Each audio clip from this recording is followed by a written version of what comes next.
আসসালামু আলাইকুম, কি অবস্থা সবার? আশা করি সবাই ভালো আছেন। তো আজকে আমি আমার আরেকটা ক্যাফেতে চলে আসলাম, এন্ড এটা হলো দ্য চিলাক্স ক্যাফে, বাজার শাখা। তো ফার্স্ট অফ অল আমি আমার সেল রিপোর্ট গুলো সব চেক করে নিই, সব ঠিকঠাক আছে নাকি, কি দেখি সেল হইলো। দেন আজকে আমরা নতুন একটা খাবার লঞ্চ করবো, আই মিন দুইটা। তার আগে আমার ভিউটা আপনি দেখে নিন ক্যাফে। তো দেন যেই দুইটা খাবার আমরা লঞ্চ করব আপনাদের সামনে, সেটা আমরা তুলে ধরবো। তো অলরেডি কিন্তু মেকিং প্রসেস শুরু হয়ে গেছে। তো এই ফুড দুইটার নাম এবং রেট যদি আপনি জানতে চান, অবশ্যই কিন্তু চিলক্সের পেজটা ফলো করতে হবে। অ্যান্ড চিলক্সের পেজে আমরা এটা আপডেট দিয়ে দিব এর প্রাইস সম্পর্কে। তো অলমোস্ট খাবারটা রেডি হয়ে গেছে, অ্যান্ড এই হলো তার ফাইনাল লুক। আই হোপ তার ভাল লাগবে। অ্যান্ড সেকেন্ড যে ফুডটা, সেটা আমরা অলরেডি এই কয়টা ইনগ্রিডিয়েন্টস দিয়ে তৈরি করবো।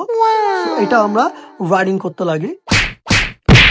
আমাদের চিলক্স ক্যাফেটা আপনার এইচএমএম রোডে অবস্থিত। So অবশ্যই আপনারা কিন্তু আসবেন, এসে ভিজিট করবেন, ভিজিট করে দুইটা আইটেম ট্রাই করবেন। অ্যান্ড আমি অলওয়েজ চেষ্টা করি যে আমার খাবারটা আমি নিজে টেস্ট করে তারপরে খাবারটা লঞ্চ করতে। অ্যান্ড আমি সেই অনুযায়ী ফুডটা ট্রাই করতেছি যে সবকিছু ঠিকঠাক আছে নাকি।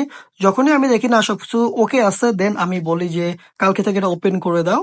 সো খাবারটা কিন্তু অসাধারণ হয়েছে। অবশ্যই আপনারা আসবেন এবং ট্রাই করবেন। আল্লাহ হাফেজ।